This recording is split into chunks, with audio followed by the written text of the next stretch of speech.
So it's basically a low bone mass and micro-architectural deterioration in the bone, and bone becomes more susceptible to the fracture. It has a huge medical as well as financial impact on the world. Medical impact wise, it causes the more common vertebra, proximal femur and distal forearm. That's a wrist fracture, which are the most common side.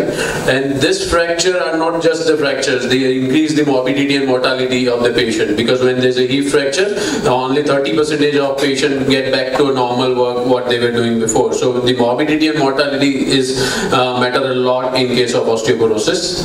Talking about financial impact of osteoporosis, this study was done in India only.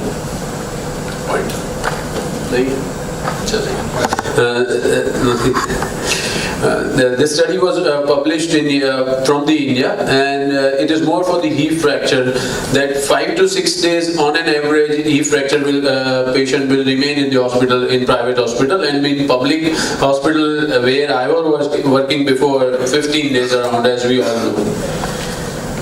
Worldwide, 1 in 3 women and 1 in 5 men over the age of 50 years will experience osteoporosis, and it is just second to a cardiovascular disease. Otherwise, osteoporosis is very much incidental. In India, 1 in 8 males and 1 in 3 female over the age of 50 suffer from osteoporosis. Because why we are discussing osteoporosis today is that, as in India, we all know that the average lifespan is increasing, and so the old age population will increase, and so the osteoporosis also will increase, and so the business of the medicine. So talking about pathophysiology about the bone, it's a continuous process between bone resorption and bone formation. Normally the bone formation and bone resorption are at equal level, and so that there's a normal bone. But when the bone resorption increase and the bone formation decrease, you will have osteoporosis. So it's a race between osteoclast and osteoblast. When osteoclast wins, it's osteoporosis. There are certain risk factors or causes of osteoporosis, like alcohol abuse, smoking, low sunlight exposure causing vitamin D insufficiency, lack of physical activity, excessive thinness of the body, and maybe a immobilization, which of course cause more of a local local osteoporosis rather than systemic kind of. There are many secondary diseases, like n number of diseases. Particularly what we routinely encounter is like rheumatoid arthritis, ankylosing spondylitis, even Cushing syndrome, and patient on anticoagulants, PPI, also have an effect of osteoporosis. How will you diagnose osteoporosis? First of all, you need to suspect that from the risk factor that patient may have osteoporosis.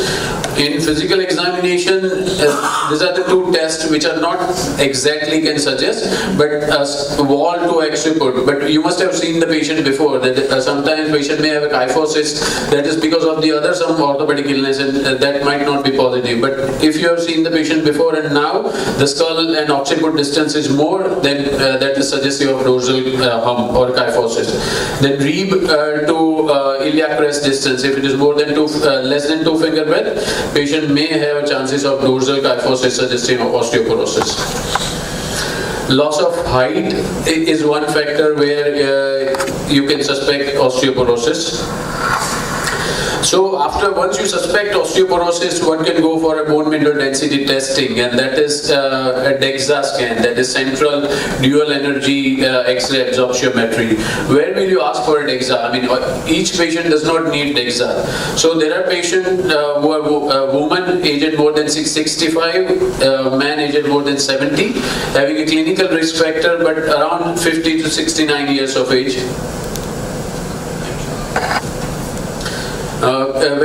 When you will see a patient less than 50 years of age but a fragility fracture, in this kind of cases, I usually ask for a DEXA.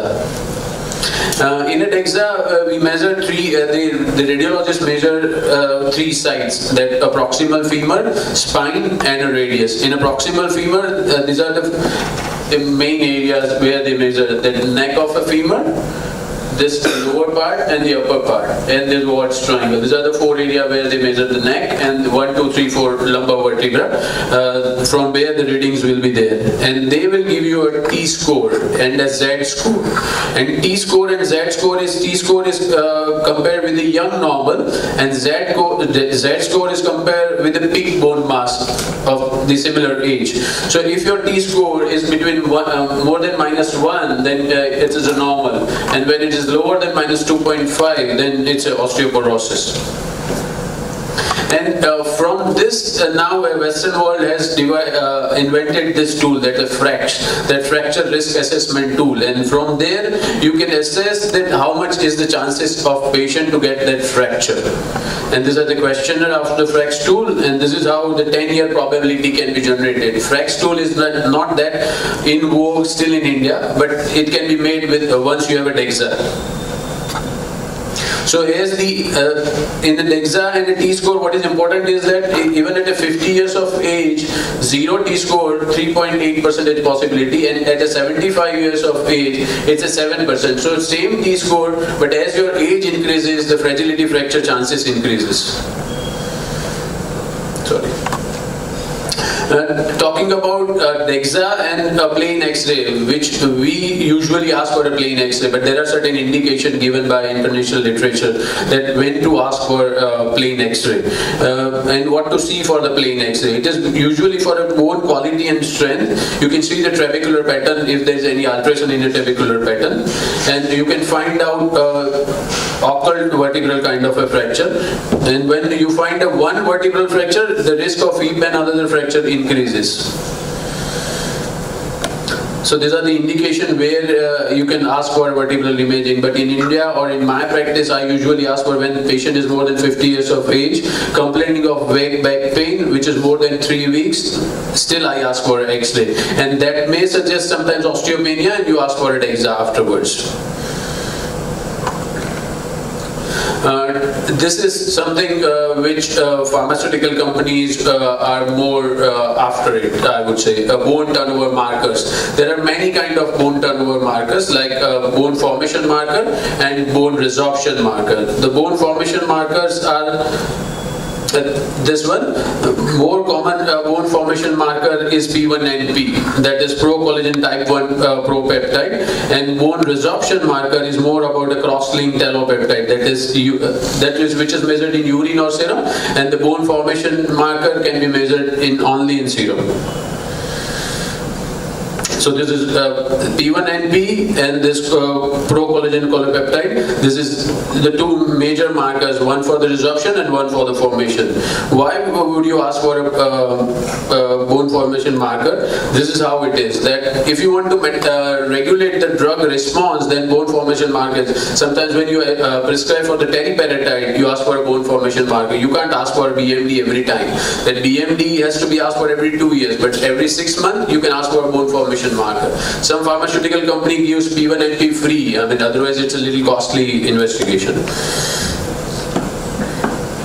Other test which is usually done for the mass screening is peripheral DEXA, where they put the heel and they ask for the DEXA scan, which is not exact measurement of the bone density. But once you are less on peripheral DEXA, you should go for a central DEXA. Talking about management of the osteoporosis, there are some pharmacological measurements and there are some non-pharmacological measurements. Talking about general and non-pharmacological, regular weight-bearing exercise, muscle strengthening exercise, calcium, vitamin D, fall prevention. Fall prevention is very important, that we must try and limit sedative medicine whenever possible. You can install assistive devices in the home, cessation of tobacco, avoidance of excessive alcohol, and this heat protector, which is still not much in vogue in India, but this heat protector, as a little compliance is a question, but the advantage is that patient will feel very confident that even if I fall, I will not get a fracture, even though I have a fragile bone. So that confidence matters. talking about calcium and talking about balance exercise, then you must try and encourage your patient for an aerobic kind of exercise, because that repetitive stress and strain might induce the osteoblast and produce a new bone. So exercise like running, biking, skating, wrestling, swimming, that kind of exercise shall be encouraged. Calcium and vitamin D, probably, or at least in orthopedics, that every orthopedic surgeon has their own thoughts for calcium and vitamin D. Some people give calcium carbonate, some are giving calcium citrate, but the literature says that calcium citrate is a better form of molecule rather than calcium carbonate, though it's a little costlier molecule.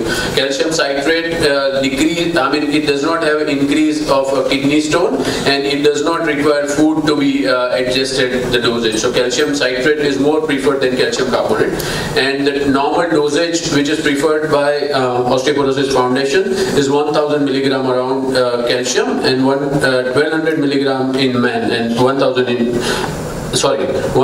men and 1200 in women. This is what I say, that now talking about vitamin D, there are two kind of vitamins are available, vitamin D2 and vitamin D3. Vitamin D3 matters more because vitamin D2 is not that effective. Vitamin D2 is around 3 times less effective than vitamin D3. And vitamin D, production can be done by sunlight exposure. The normal dosage is 800 to 1000 international unit of vitamin D. And if there's a vast deficiency, then you can give a longer dose first and then maintenance dose. I usually give 6 lakhs units per week for 3 months, followed by once a month. That is how I prefer. Talking about vitamin D through the sunlight, every patient should be encouraged to have around 10 to 15, this is not one, it should be 10 to 15 minutes of sunlight exposure. And intensity of sunlight and your pigmentation also matter. If you're dark skinned people, it takes little more time. Till the skin gets little pink, that is the time that ultraviolet rays produce the vitamin D. And these days sunscreen is more in picture, but the sunscreen which has SPF, sun protection factor more than 15 will cause reduction in vitamin D, so you should be careful about it. And when the people are getting old and having a thin epidermis, lost the fat, when they lost the fat, they lost the chance to vitamin D synthesis. So that is why the older age, the sunlight exposure may not be able to produce that much vitamin D as your younger age.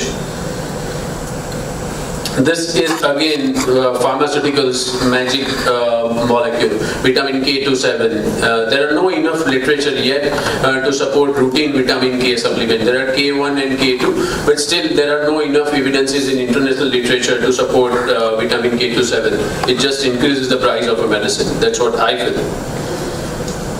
Talking about pharmacological management, more the vitamin D, calcium are non-pharmacological, and in pharmacological, it is when would you start a pharmacological therapy? Whenever there is a patient with a vertebral fracture, having a DEXA scan, DEXA, which is less than 2.5, low bone mass, 10-year probability of a fracture more than 3%, at that time you should start pharmacological therapy. Pharmacological therapy are broadly divided in two groups, that anti-resorptive and anabolic. Anti-resorptive is BPN, that is biphosphonate, calcitonin, estrogen agonist and antagonist, and there are some newer medicines also available for the anti-resorptive. In anabolic, it is parathyroid hormones.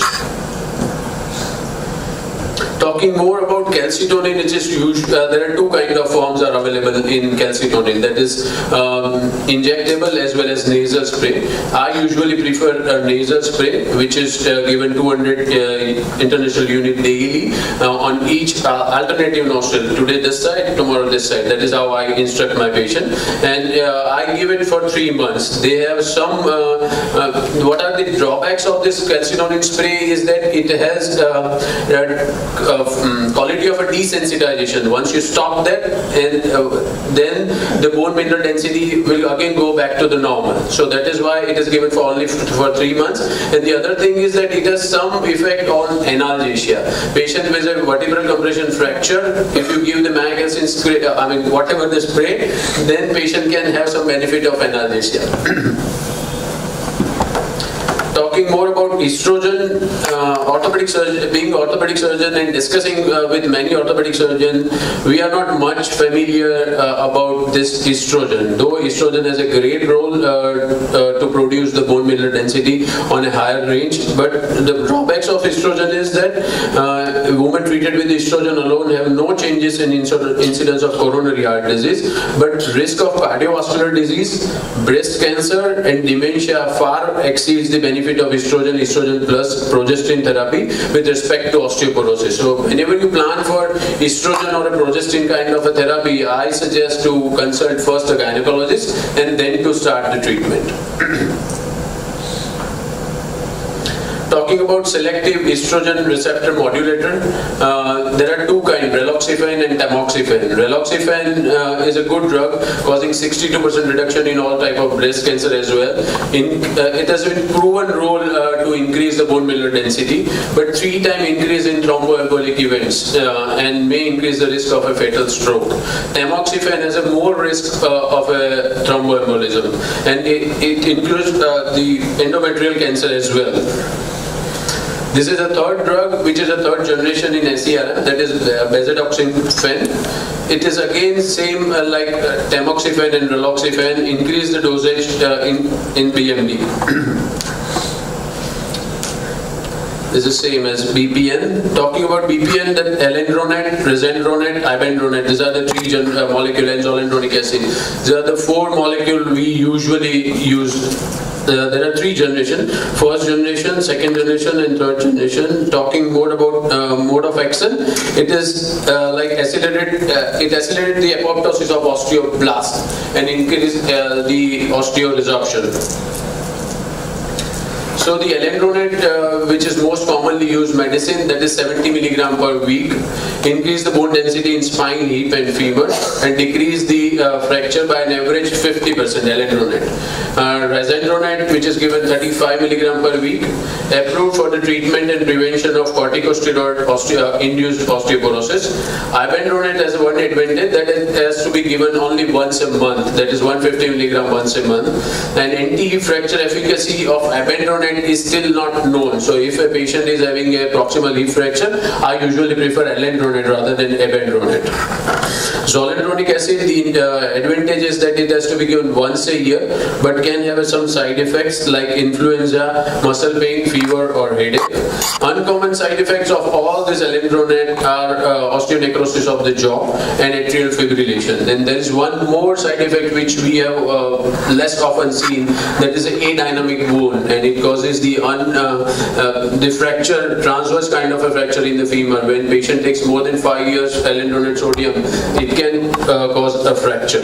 So currently it is unknown whether long-term treatment with biphosphonate beyond 5 years is indicated or not. But the routine practice is give it for 5 years, then drug-free interval for 6 months to 12 months, and then you can again start anti-resorptive medicine.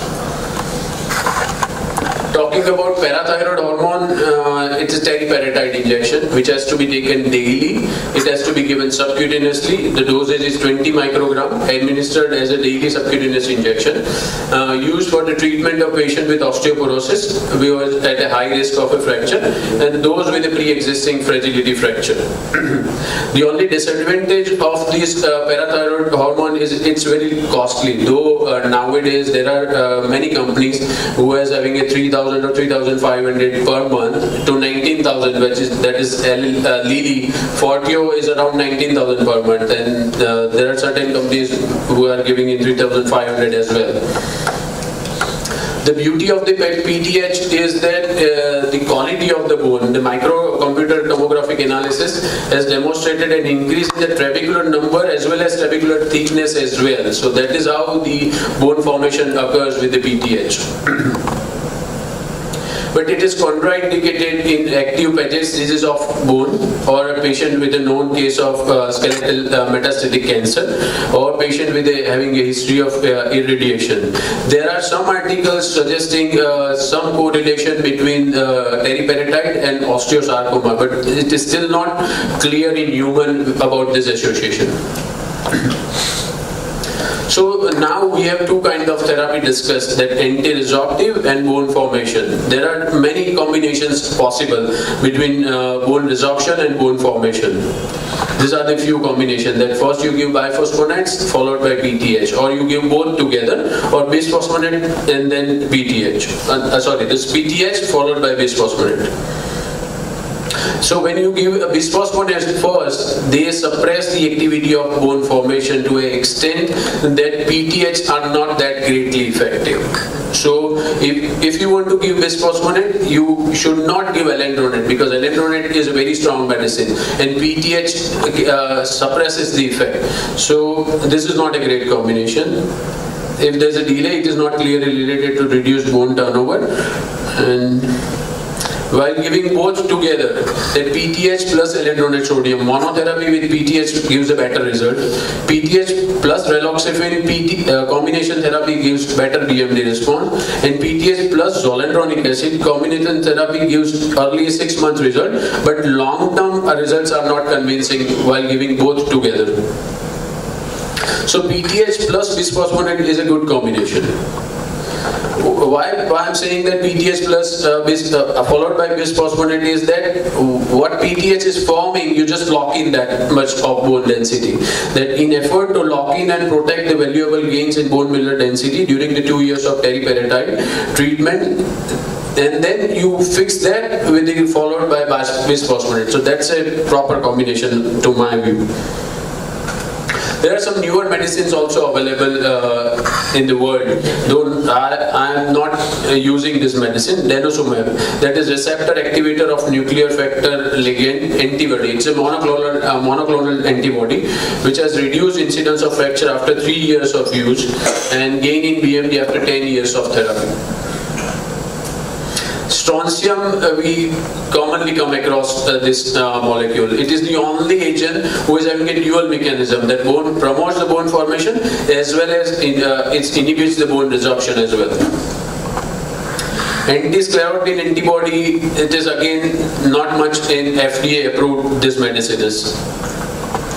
Abaloparatide, again FDA is not approved, but anabolic agent for postmenopausal osteoporosis, and same like teriparatide, it has to be given subcutaneously. This is cathepsin K inhibitor, still FDA is not approved. Major osteoclast derived proteolytic enzyme in the bone. Statins are the medicine which are used by cardiovascular doctors, but that has some role found to increase expression of bone mineral proteins, and statins has a role to increase the bone strength. This is something exciting, that phytoestrogen are the plants derived xenoestrogens which are not generated in the endocrine system but consumed by eating phytoestrogen plants. So if you eat this kind of a plant, they increases the bone formation, mainly soybeans. So soybean that can include the soy foods such as a soy milk in diet instead of taking isolated soy supplements, because it's a little taste which everyone may not like soybean. But soybean is a good source for making your bone more stronger. Talking about individualizing the osteoporosis therapy, it's a huge table. I think I was speaking more than needed. So now there are 3 or 4 slides only, last. So don't get tired. This message now is more for the orthopedic surgeons, that use of teriparatide for patients with fracture. I usually start, when there's a proximal hip fracture, I usually start along with that, once the stitches are removed, I start teriparatide injection, because bone formation has some role, PTH has some role on bone formation.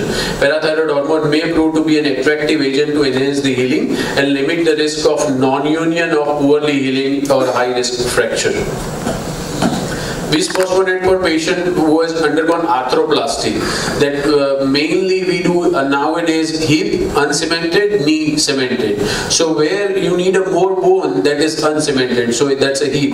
When you do an uncemented kind of a hip, PTH has a role, and resorption, that is in cement, where you should use a bisphosphonate. Talking about use of bisphosphonate for patient with a fracture, there are many surgeons or friends who are using the zoledronic acid, and zoledronic acid has a great role as an anti-resorption, but administration of zoledronic acid should be done 2 weeks after the creation of fracture. So once the fracture, hematoma and everything settle down, after that if you give a zoledronic acid, that's a good combination. So take home message to an orthopedic surgeon: be a champion, you owe the bone, let's treasure this bone. Set a realistic goal and try to identify the high risk patient about fragility. Be proactive, do not wait for someone else to do a right thing. If you want to order a DEXA, order a DEXA. Teach your patients that what is osteoporosis, how you can fall. Make them more protective. Do not try to create your own material. There are ample of materials available on website. This is one website I have written here, that once is enough, a guide to preventing future fractures. You can make material and give it to the patient while they are getting discharged. Develop discharge checklist. Don't forget to write your calcium and vitamin D. Improve your discharge documentation. Terms like fragility and osteoporosis, ask them to Google it out. You can always go through a new fracture risk assessment tool, and once you have done all this, measure what you have done. So keep a track on the patient. Conclusion of osteoporosis: it's a condition associated with significant morbidity and mortality. Last decade had witnessed the veritable revolution in osteoporosis diagnosis, mainly DEXA and bone marker. Much success achieved has been due to enhanced understanding of basic bone biology. Bone density remains most valid and reliable source of a fracture risk measurement. This FRAX is a new tool to measure how susceptible your patients are. Currently, number of medications are available for the management of osteoporosis. New and potentially highly effective agents may offer novel therapeutic tools to counteract osteoporosis epidemic. There is a need, this last word is only for Cadila, there is a need for drugs that could, with the high safety, increase bone mass, improve biomechanics and reduce the fracture risk more than to existing products, while going long-lasting benefits even if treatment is stopped. Thank you.